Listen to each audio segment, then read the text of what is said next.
आप सब कैसे हो। आई होप सो कि आप सब अच्छे ही होंगे। फ्रेंड, जैसा कि आप सब जानते हैं कि मेरे चैनल एग्जाम पॉइंट पर मैंने बिहार स्पेशल शुरू किया है। बिहार स्पेशल में मैंने बहुत सारे टॉपिक को कवर करके अपने चैनल एग्जाम पॉइंट पर डाल रखा है, आप जाके जरूर देखिएगा।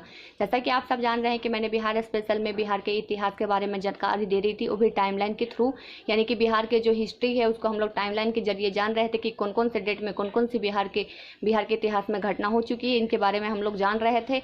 और इसी में मैंने 6 पार्ट्स बना दिया है। आज जो मैं इसके बताने वाली हूँ, यानी कि बिहार के इतिहास के बारे में बताने वाली हूँ, 7 पार्ट्स होगा जो टाइमलाइन के थ्रू बताया जाएगा।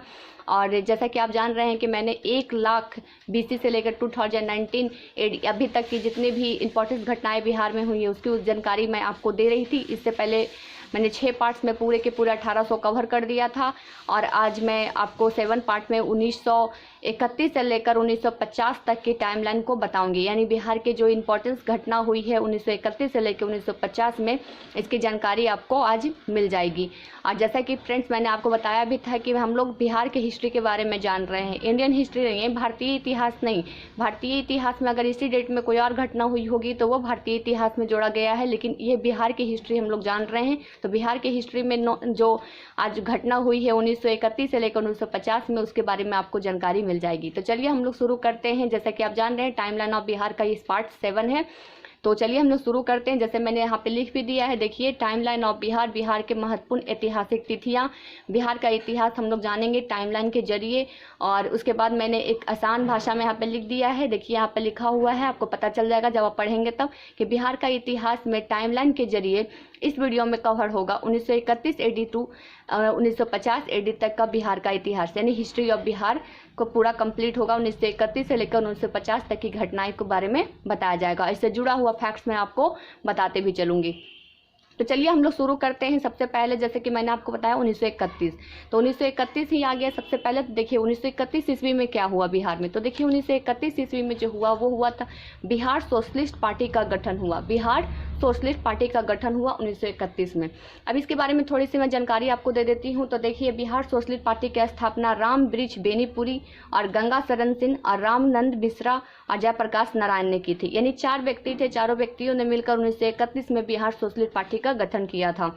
अब चलिए उसके बाद नेक्स्ट टाइम लाइन आ गया 1934, यानी कि 1934 ईस्वी में क्या हुआ। तो देखिए यहाँ पे जो मैंने पॉइंट लिखा है, इसका मतलब आप ये समझिएगा कि यहाँ 2 घटनाएं हुई हैं। जब भी यहाँ पे ऐसे पॉइंट्स रहेंगे तो समझिएगा 2 घटनाएं हुई हैं, उसी साल में 2 घटनाएं हुई हैं। तो देखिए 1934 में हुआ, पटना में गांधी जी के द्वारा निजी सत्याग्रह स्थापित करने का आह्वान हुआ। यानी कि जो पटना में निजी सत्याग्रह चल रहा था उसे स्थापित करने, रोकने का आह्वान शुरू हो गया था। और उसी के साथ दूसरी घटना हुई, पटना में भारतीय कांग्रेस सोशलिस्ट पार्टी की स्थापना। आप यहाँ पे कंफ्यूज मत होइएगा, मैं आपको देखिए यहाँ पे 1931 बिहार सोशलिस्ट पार्टी का गठन, लेकिन यहाँ पे देखिए पटना में भारतीय कांग्रेस सोशलिस्ट पार्टी का गठन हुआ। कब हुआ, तो मैंने डेट भी मेंशन कर दिया है, 7 अप्रैल 1934 को हुआ। अब ये देखिए मैं आपको इसके बारे में बता देती हूँ, जो भारतीय कांग्रेस सोशलिस्ट पार्टी की जो स्थापना हुई 7 अप्रैल 1934 में, तो इसके बारे में बता देती हूँ। देखिए कांग्रेस समाजवादी दल भारत का एक राजनीतिक दल था। जो कांग्रेस समाजवादी दल था वो भारत के एकमात्र राजनीतिक दल था, तथा यह विचारधारा सब प्रमुख जवाहरलाल नेहरू तथा सुभाष चंद्र बोस के द्वारा लाया गया था। यानी कांग्रेस समाजवादी दल बनाने का जो विचार था वो सबसे पहले पंडित जवाहरलाल नेहरू और सुभाष चंद्र बोस जी के द्वारा लाया गया था। लेकिन बिहार में जो ये कांग्रेस सोशल पार्टी का गठन हुआ था वो 7 अप्रैल 1934 को किया गया था। अब चलिए नेक्स्ट टाइमलाइन देखिए। नेक्स्ट टाइमलाइन आगे आप देखिए 1936 में देखिए क्या हुआ। तो 1936 में देखिए बिहार से उड़ीसा प्रांत अलग हुआ था। यानी बिहार के साथ तो जो उड़ीसा था, उड़ीसा अब एक अलग प्रांत अलग प्रांत बनना शुरू हो गया था 1936 में।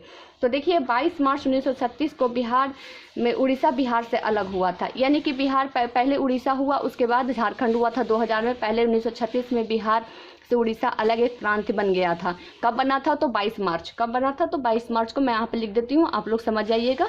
22 मार्च को 1936 को बिहार से उड़ीसा प्रांत अलग हो गया था।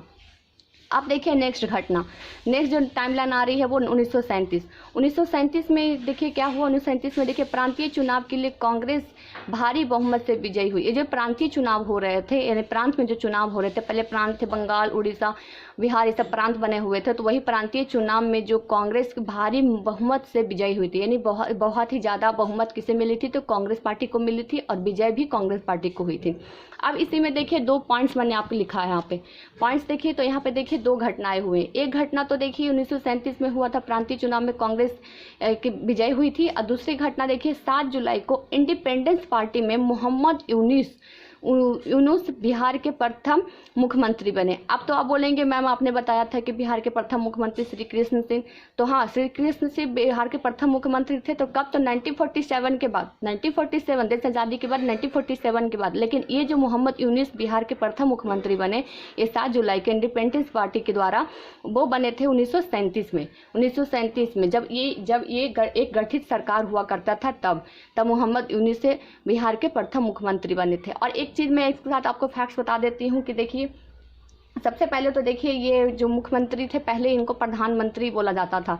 क्यों प्रधानमंत्री बोला जाता है? एक एक्ट था, यानी 1935 GO एक्ट के तहत मुख्यमंत्री को प्रधानमंत्री बोला जाता था। तो कभी भी अगर आपसे मोहम्मद यूनुस से प्रधानमंत्री अगर ऑप्शन में रहेगा तो आप प्रधानमंत्री भी लगा सकते हैं, क्योंकि वहाँ पे आपका गलत नहीं हुआ, क्योंकि पहले आप मुख्यमंत्री को प्रधानमंत्री बोला जाता था।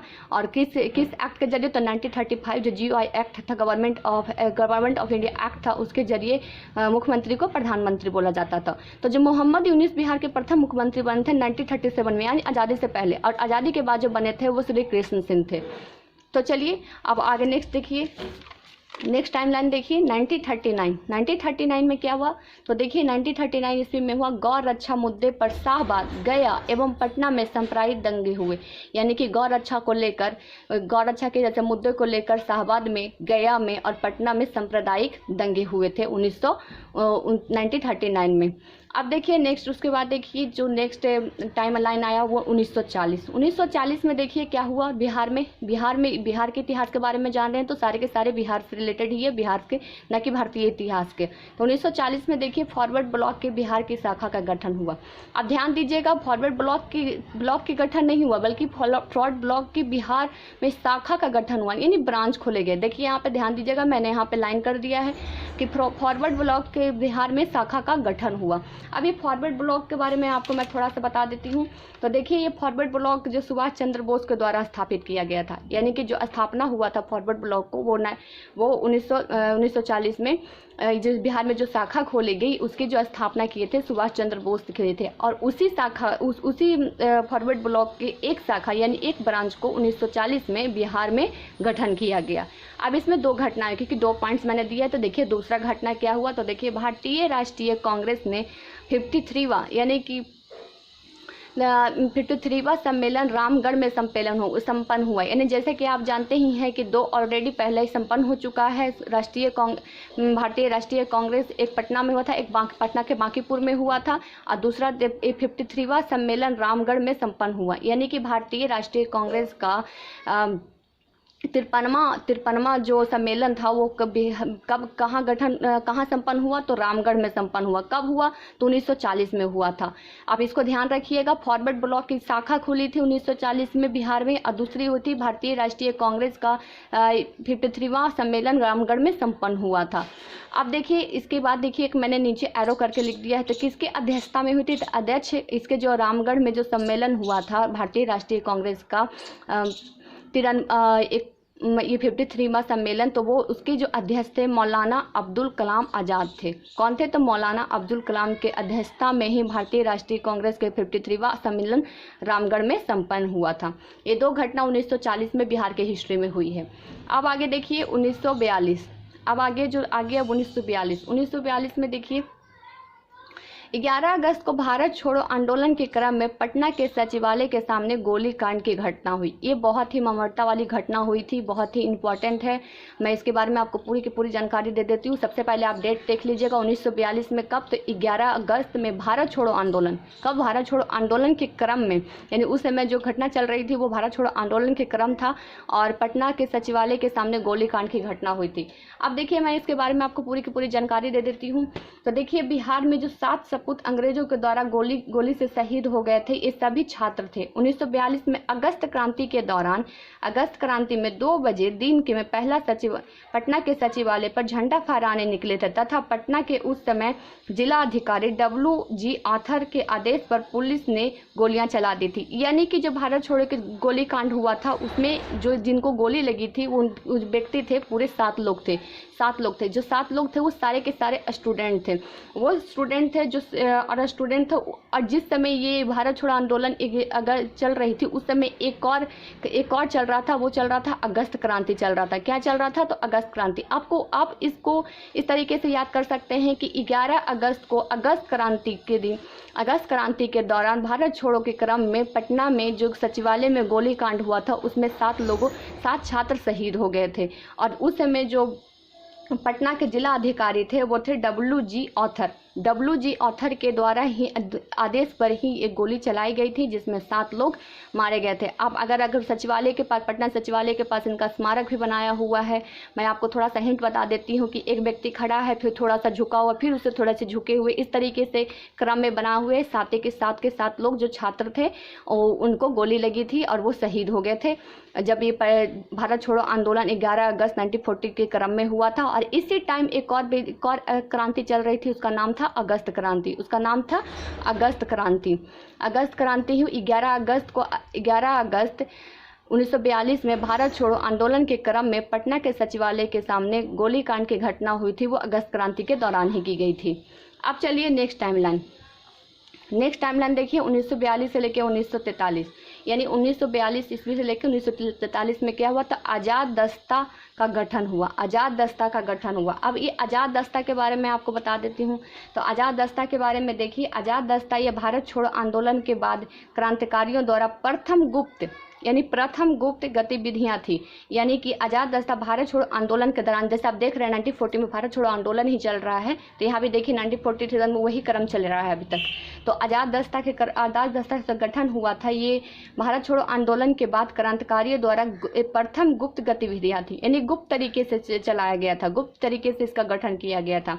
तथा जयप्रकाश नारायण द्वारा इसकी स्थापना की गई थी। जो जयप्रकाश नारायण थे उनके द्वारा इनकी स्थापना की गई थी आज़ाद दस्ता का, और नेपाल के तराई के जंगलों में रहकर की गई थी। नेपाल के तराई के, जब ये आज़ाद दस्ता का गठन हुआ था तो जयप्रकाश नारायण नेपाल के तराई की तरफ रह रहे थे, वहीं पे गुप्त तरीके से इस दस्ता का गठन किया गया था। और किनके द्वारा? तो जयप्रकाश नारायण के द्वारा किया गया था।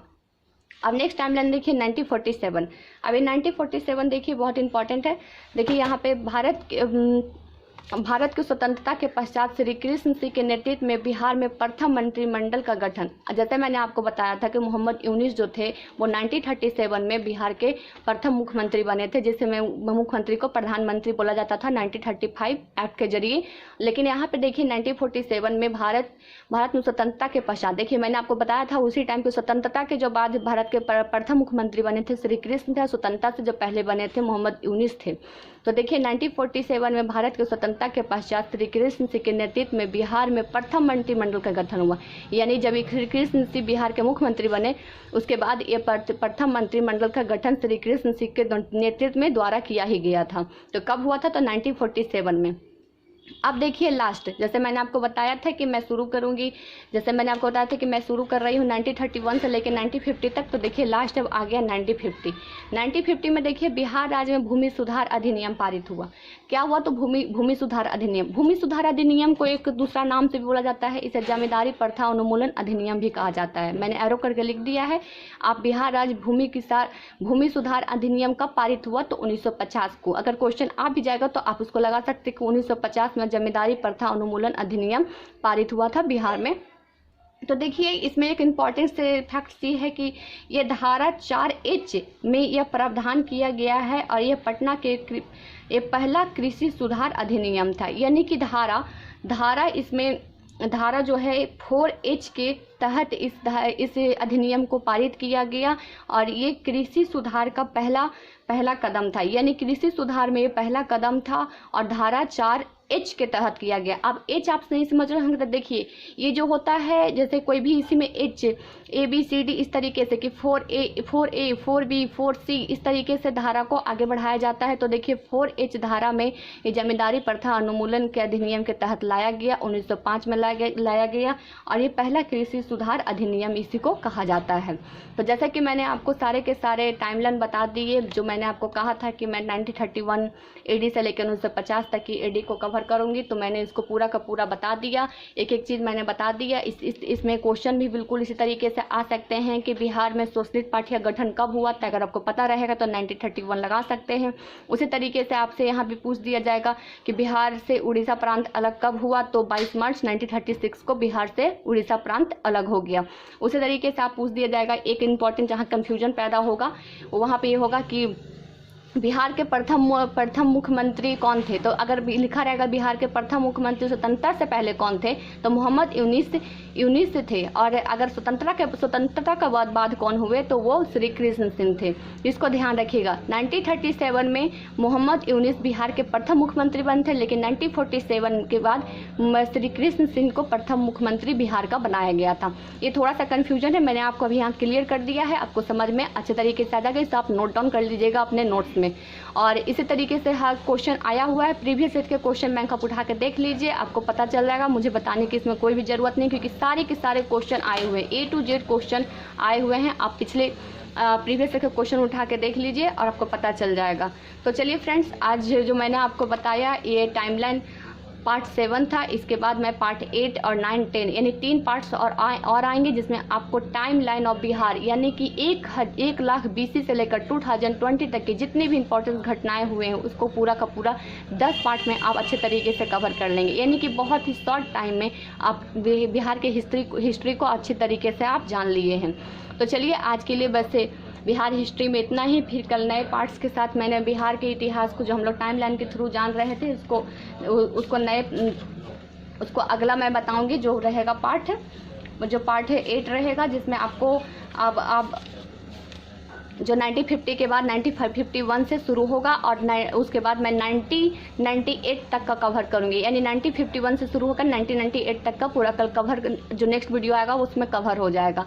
तो चलिए फ्रेंड्स, आज के लिए बस इतना ही। टाइमलाइन ऑफ बिहार के हिस्ट्री में, बिहार स्पेशल में जो मेरे वीडियो रहेंगे वो भी बहुत ही ज़्यादा इंपॉर्टेंट रहेंगे। और इसके बाद आप बिहार के हिस्ट्री को टाइमलाइन के थ्रू अच्छे तरीके से आपको पता चल जाएगा कि बिहार में कौन कौन सी घटनाएँ हुई हैं और आपको बहुत ही ज़्यादा एग्जाम में मदद मिलेगा।